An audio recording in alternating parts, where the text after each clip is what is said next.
हाँ बच्चों, मैं आज षष्ठी कक्षा का 10वां पाठ प्रारंभ करने वाला हूँ। 10वां पाठ ध्यान से देखेंगे जिससे कि हमारा यह कार्य पूरा हो जाए अच्छे से। चलिए मंगलम के साथ बच्चों प्रारंभ करते हैं। अहम नमामि मातरम गुरुम नमामि सादरम। अहम नमामि मातरम गुरुम नमामि सादरम। स्वयं पठामि सर्वदा प्रियं वदामि सर्वदा। स्वयं पठामि सर्वदा प्रियं वदामि सर्वदा। हितं करोमि सर्वदा शुभं करोमि सर्वदा। विभुं नमामि सादरं गुरुं नमामि सादरम्। अहं नमामि मातरं गुरुं नमामि सादरम्। चलामि नीति सत्पथे दधामि चलामि नीति सत्पथे हरामि मातृभुव्यथाम्। चलामि नीति सत्पथे हरामि मातृभुव्यथाम्। दधामि साधुताव्रतं सृजामि कीर्ति सत्कथाम्। प्रभुं नमामि सादरम् अहं नमामि मातरम्। अहं नमामि मातरं गुरुं नमामि सादरम्। अहं नमामि मातरं गुरुं नमामि सादरम्। देखें पाठ का नाम है बच्चों कृषिकाः कर्मवीराः। कृषिकाः कर्मवीराः ये पाठ का नाम है। कृषिकाः कर्मवीराः ये देखिए पाठ का नाम। कृषिकाः कर्मवीराः का मतलब किसान कर्मवीर। कर्मवीर मतलब जो कार्य करने में वीर होते हैं, बहादुर होते हैं। कृषिक और कृषक दोनों शब्द इसके लिए है, किसान के लिए। स में ई की मात्रा लगाएं तभी कृषिक, और नहीं लगता है तो कृषक, दोनों शब्द बनते हैं। कृषिकाः कर्मवीराः मतलब किसान बहुत कर्मवीर होते हैं, बहादुर होते हैं, कार्य में अपने लगे रहते हैं, कभी वे हार नहीं मानते हैं। तो इससे किसानों के संबंध में बच्चों इसमें श्लोक रखे गए हैं जिसमें उनकी कर्तव्यपरायणता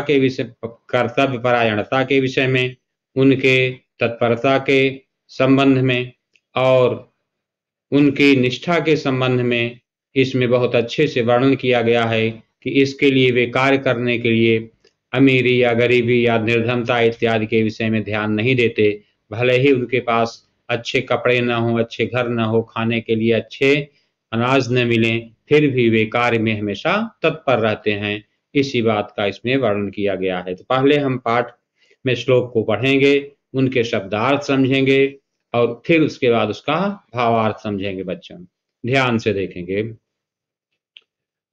सूर्यस्तपतु मेघाः वा वर्षन्तु विपुलं जलम्। सूर्यस्तपतु मेघाः वा वर्षन्तु विपुलं जलम्। कृषिका कृषिको नित्यं। कृषिका कृषिको नित्यं शीतकालेऽपि कर्मठौ। फिर से देखें। सूर्यस्तपतु मेघाः वा वर्षन्तु विपुलं जलम्। कृषिका कृषिको नित्यं शीतकालेऽपि कर्मठौ। पहला श्लोक ध्यान से देखें बच्चों। कुछ शब्द मिले हुए हैं, संधि हुई है, जिनको हम अलग करेंगे तब इनका अर्थ स्पष्ट होगा। जैसे पहला शब्द है सूर्यस्तपतु, दूसरा शब्द है शीतकालेऽपि। इन दोनों शब्दों को बच्चों हम अलग करके लिखेंगे और फिर उसका अर्थ हम समझेंगे। सूर्यस्तपतु ये पहला शब्द देखिए दिख रहा है, सूर्यस्तपतु। इसका अर्थ हमें लिखना है बच्चों, सूर्यस्तपतु। इसका अर्थ होगा, इसका संधि विच्छेद पहले करेंगे। आ रहा है भी, आपको दिखेगा स्क्रीन। सूर्यः धन तपतु, दो शब्द हैं इसमें, सूर्य धन तपतु। सूर्य मतलब तो जानते हैं आप, सूर्य का मतलब है सूर्य, और तपतु का मतलब है तपे, गरम करे, गर्मी प्रदान करे इत्यादि। सूर्य तपे, तपे का मतलब होता है गर्मी प्रदान करे।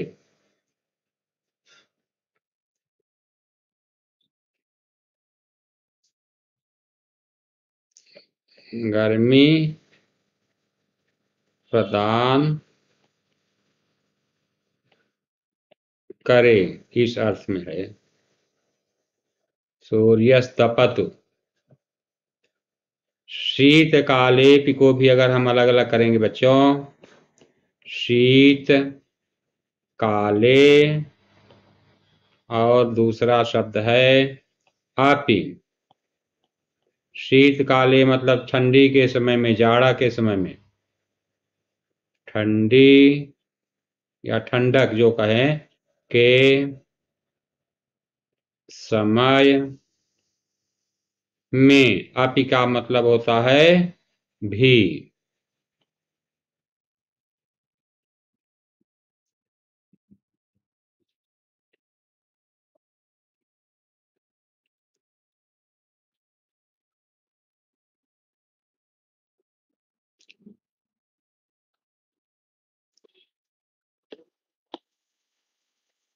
और अगला शब्द है बच्चों, यहाँ पर दिया हुआ है विपुलम, शब्दार्थ में भी लिखा है।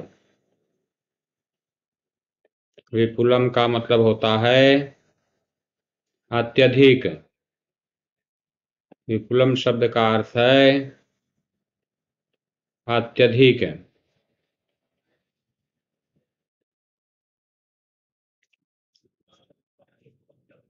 सूर्यस्तपतु मेघावा वर्षन्तु विपुलम जलम। तो विपुलम का मतलब है अत्यधिक, खूब ज्यादा। जलम का मतलब पानी, मेघा मतलब बादल। मेघ मतलब बादल होता है, मेघा बहुवचन हो गया, मेघा मतलब बादल।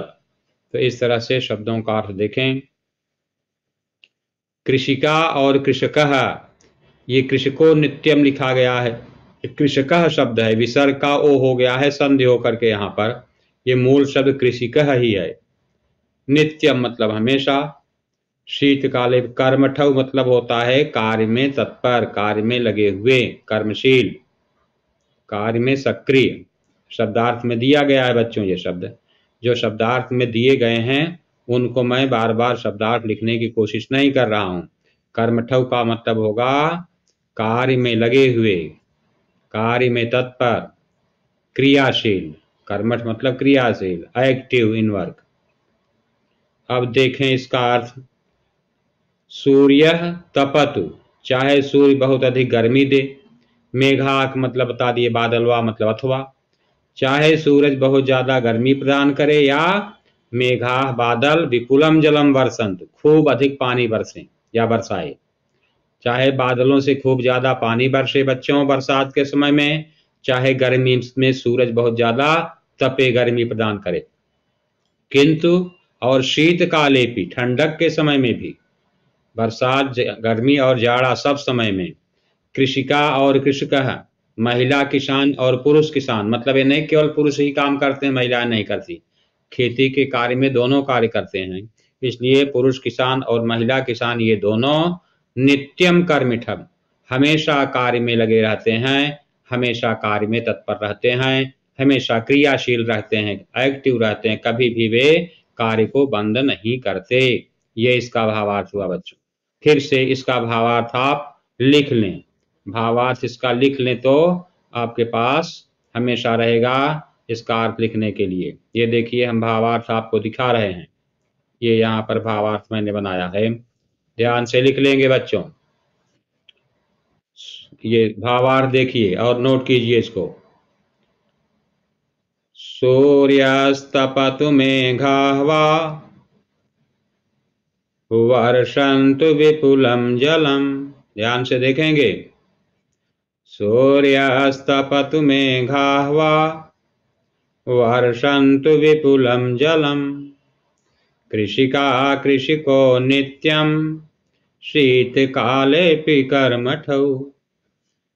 कृषिका कृषिको नित्यम शीत काले कर्मठौ। ध्यान से देखें इसको, फिर उसका भावार्थ लिखेंगे। यहाँ पर देखें और भावार्थ लिखें बच्चों भी, जो मैंने जो पढ़ाया। भावार्थ, चाहे सूर्य तपाए या बादल अत्यधिक पानी बरसाए, बरसे या बरसाए दोनों अर्थ हो सकता है। शीत के समय में भी, ठंडक के समय में, महिला और पुरुष किसान, दोनों किसान, चाहे महिला किसान हो चाहे पुरुष किसान हो, कार्य में हमेशा सक्रिय रहते हैं, हमेशा कार्य करते रहते हैं। चाहे सूर्य बहुत ज़्यादा गर्मी करे या बादल खूब ज़्यादा पानी बरसे, चाहे ठंडक का समय हो, महिला और पुरुष दोनों किसान, महिला किसान और पुरुष किसान दोनों कार्य में हमेशा सक्रिय रहते हैं। यह भावार्थ है, लिख लीजिए इसको। भावार्थ अच्छे से नोट कर लें बच्चों। चाहे सूर्य तपाए या बादल अत्यधिक पानी बरसाए, बरसाए या बरसे जो भी शब्द लिख दें, ठंडक के समय में भी महिला किसान और पुरुष किसान कार्य में हमेशा सक्रिय रहते हैं, हमेशा कार्य करते रहते हैं, अपने कार्य में तत्पर रहते हैं, कार्य में लगे रहते हैं। भावार्थ नोट कर लें।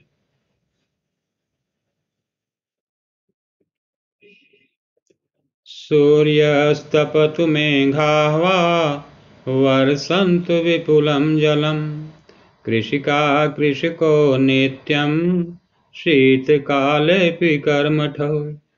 कृषिका कृषको नित्यं शीतकालेऽपि कर्मठौ। अब दूसरा श्लोक पहुंचेंगे। दूसरे श्लोक को अब अच्छे से देखेंगे, उसका शब्दार्थ, अर्थ, फिर अंत में भावार्थ भी सीखेंगे बच्चों। दूसरा श्लोक पढ़ेंगे अब सब। थोड़ा सा बड़ा कर लेते हैं स्क्रीन। दूसरा श्लोक देखिए।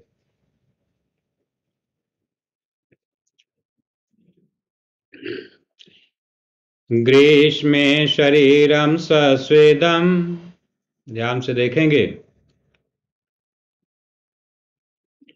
ग्रीष्मे शरीरम सस्वेदम, शीते कंपमयं सदा,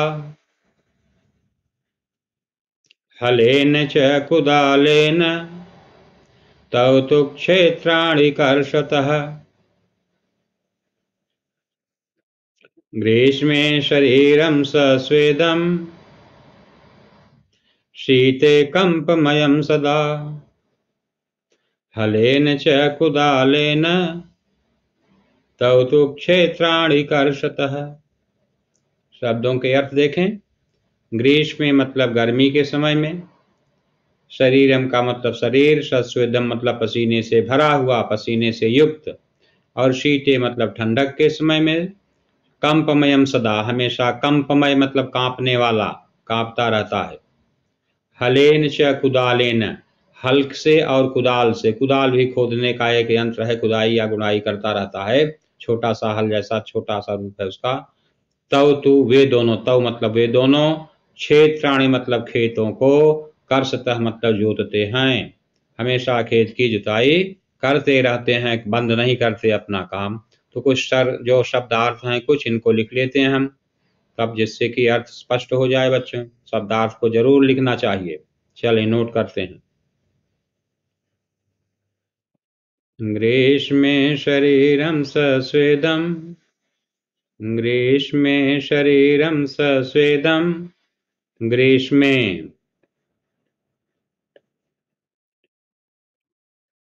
गर्मी में, ग्रीष्मे शरीरं सस्वेदं,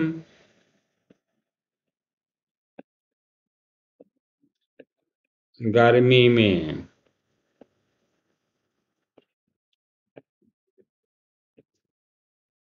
सस्वेदम,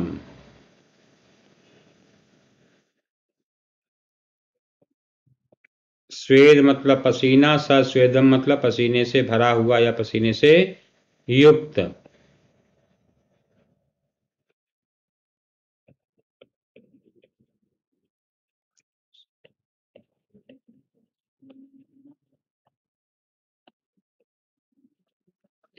शीते कंपमयं सदा, शीते कंपमयं सदा, कंपमयम,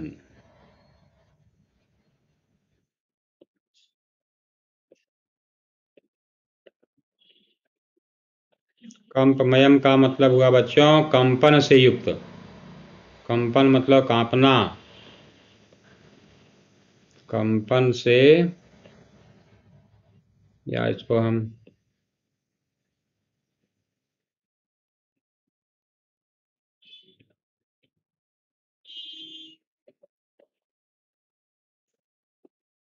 कांपने वाला लिख सकते हैं। इसको कंपमयम कंपन से युक्त या कांपने वाला।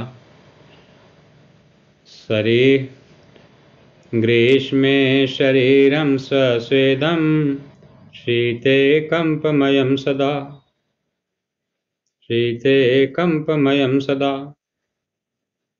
हलेन च कुदालेन तव तो क्षेत्राणि कर्षतः, कर्षति कर्षतः कर्षन्ति, कर्षतः मतलब जोतते हैं, द्विवचन में है।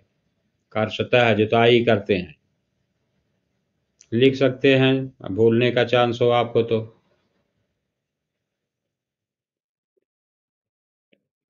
कर्षतः द्विवचन में है बच्चों।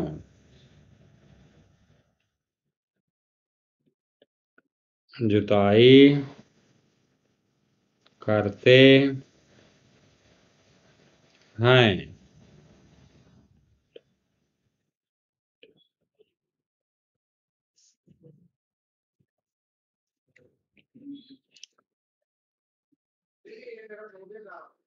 ग्रीष्मे शरीरं सस्वेदं शीते कंपमयं सदा, हलेन च कुदालेन तव तो क्षेत्राणि कर्षतः। अब इसका भावार्थ नोट कर लें बच्चों। अब समझ में आ गया होगा। अब भावार्थ नोट करते हैं। ये देखिए आपके लिए भावार्थ लगा दिया मैं यहाँ पर, और फिर सिखाऊंगा इसको, अच्छे से देखें।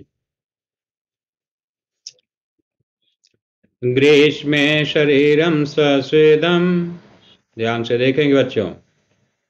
ग्रीष्मे शरीरं सस्वेदं शीते कंपमयं सदा, हलेन च कुदालेन तव तु क्षेत्राणि कर्षतः। भावार्थ है इसके आगे आप भावार्थ देखेंगे। तव तु क्षेत्राणि कर्षतः, भावार्थ देखें। तव मतलब वे दोनों, महिला किसान और पुरुष किसान। गर्मी में शरीर पसीने से युक्त रहता है, गर्मी में शरीर पसीने से युक्त रहता है। ग्रीष्मे शरीरम सस्वेदम और शीते कंपयम सदा, और शीत के समय में हमेशा शरीर कांपता रहता है ठंड के कारण। शीत के समय हमेशा शरीर कांपता रहता है। फिर भी इतना होते हुए भी वे दोनों मतलब महिला किसान और पुरुष किसान, वे दोनों हल से और कुदाल से, हल से और कुदाल से क्षेत्राणि कर्षतः, खेत की जुताई करते रहते हैं। दो पौधों के बीच में जो जगह रहती है जहाँ खरपतवार निकल आता है, वहां कुदाल से गुड़ाई करके घास पतवार इत्यादि को निकाल दिया जाता है बच्चों। तो गर्मी के समय में शरीर पसीने से युक्त रहता है, और शीत के समय हमेशा शरीर कांपता रहता है ठंड के कारण। बच्चों बहुत ठंड लगती है, कपड़े भी कम होते हैं, नहीं खरीद पाते हैं वे। फिर भी वे दोनों हल से और कुदाल से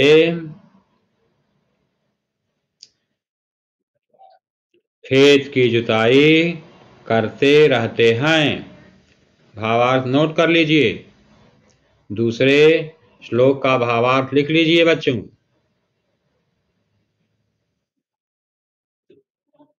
अच्छे से लिख लें, फिर आगे श्लोक चलें, जैसे तीसरे श्लोक तक पहुंचे फिर हम लोग। दूसरा श्लोक लिख लिए होंगे। अब मैं तीसरे श्लोक के पास पहुंचता हूं। गर्मी में शरीर पसीने से युक्त रहता है और शीत के समय हमेशा शरीर कांपता रहता है। फिर भी वे दोनों हल से और कुदाल से खेत की जुताई करते रहते हैं। अब हम पहुंचते हैं तीसरे श्लोक के पास बच्चों। इतना समझ में आ गया होगा आपको। पहले श्लोक का उच्चारण सीखना चाहिए, उसके बाद उसके शब्दार्थ सीखने चाहिए, फिर उसके बाद उसका भावार्थ क्रम से शब्दों को लिख करके भावार्थ समझना चाहिए बच्चों, तब श्लोक का पढ़ाई पूरा होता है। ध्यान से देखेंगे। अब तीसरा श्लोक पहुंच रहे हैं, उसको ध्यान से देखना है, अच्छे से पढ़ना है। पहले तो खूब अच्छे से उच्चारण करना भी सीखना है। पादयोर्न पदत्राणे शरीरे वसनानिनो, पादयोर्न पदत्राणे शरीरे वसनानिनो।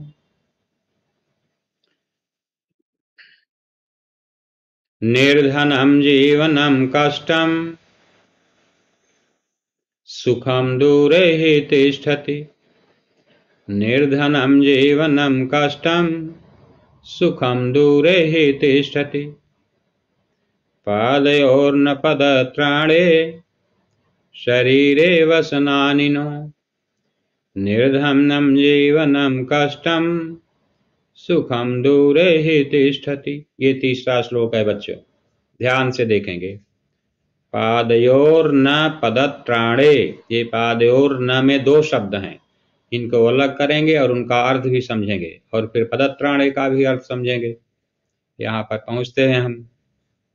सबका अर्थ जब तक क्रम से समझेंगे नहीं तब तक कोई ज्यादा कुछ समझ में आने वाला नहीं है। शब्दों का अर्थ जब पता रहेगा तब तो हम आगे समझ पाएंगे।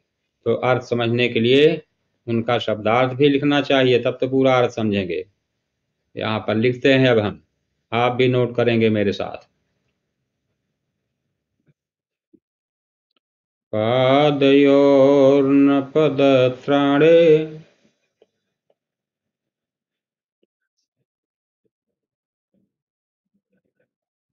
इसमें दो शब्द हैं बच्चों।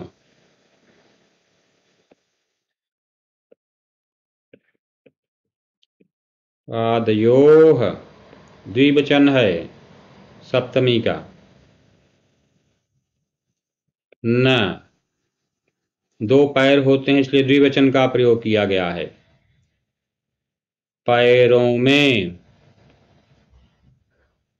न का मतलब होता है नहीं।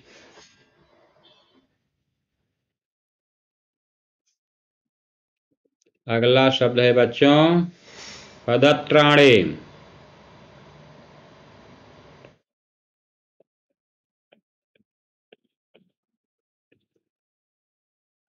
पदत्राणे का अर्थ है पदत्राणम पदत्राणे, ये भी द्विवचन है क्योंकि दो जूते पहने जाते हैं इसलिए द्विवचन में प्रयोग होगा हमेशा बच्चों।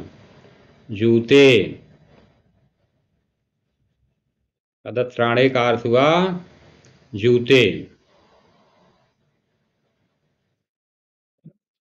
और शरीरे वसनानिनो, वसनानि का भी अर्थ बता दूं।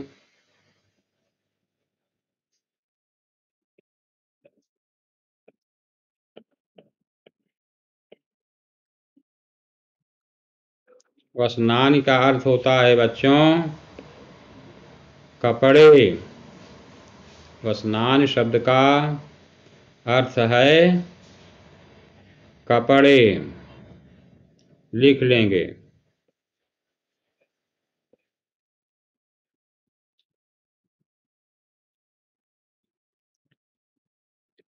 पादयोर्न पदत्राणे शरीरे वसनानिनो।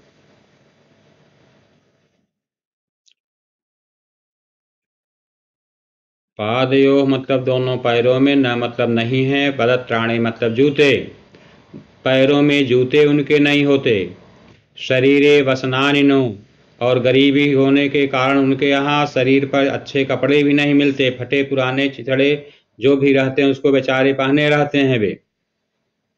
इस तरह से निर्धनम जीवनम कष्टम।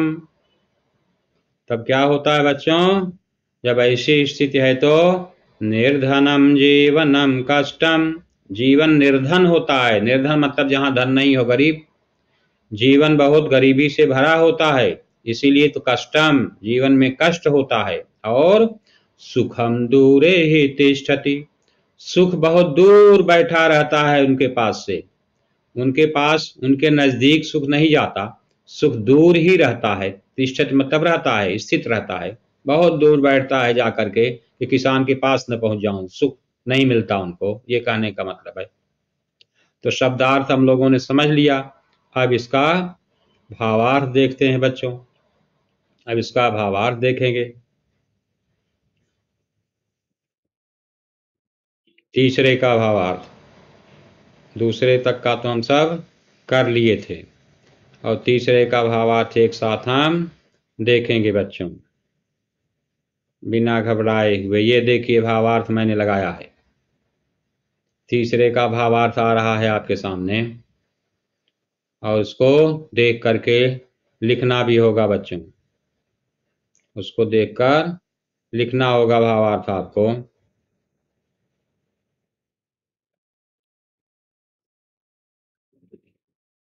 देखिए यहाँ पर दिख रहा है पूरा एक साथ, पादयोर्न पदत्राणे शरीरे वसनानिनो, दिख रहा होगा आपको। अभी ठीक कर रहे हैं, अभी ये सामने आपको आ जाएगा स्क्रीन, और भावार्थ एकदम स्थिर हो जाएगा, और हम आप इसको देखेंगे अच्छे से और लिखेंगे बच्चों।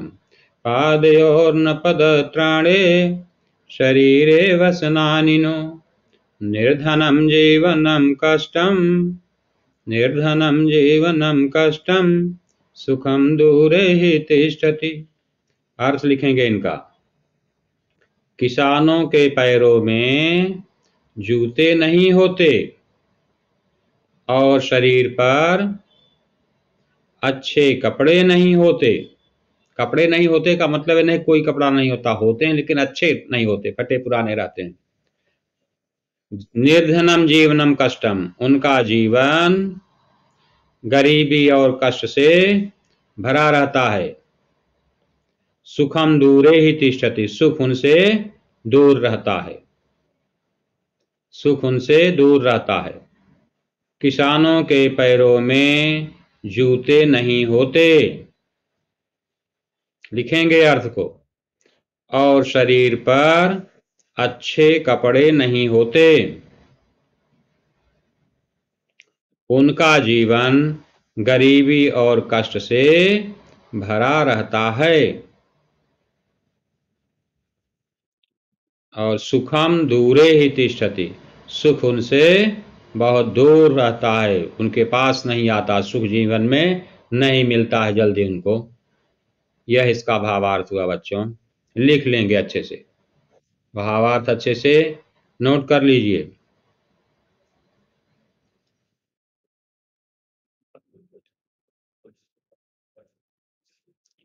इस कालांश में इतना ही रखते हैं। अब चौथे से छठवें तक का अगले कालांश में हम इसका पाठ, श्लोक का पाठ, शब्दार्थ, भावार्थ समझेंगे। अच्छे से इसको आप लोग पढ़ लेना, शब्दार्थ लिख लेना, भावार्थ समझ लेना, और खूब बार बार उच्चारण करना, जिससे अगले दिन हम आगे की तरफ चले।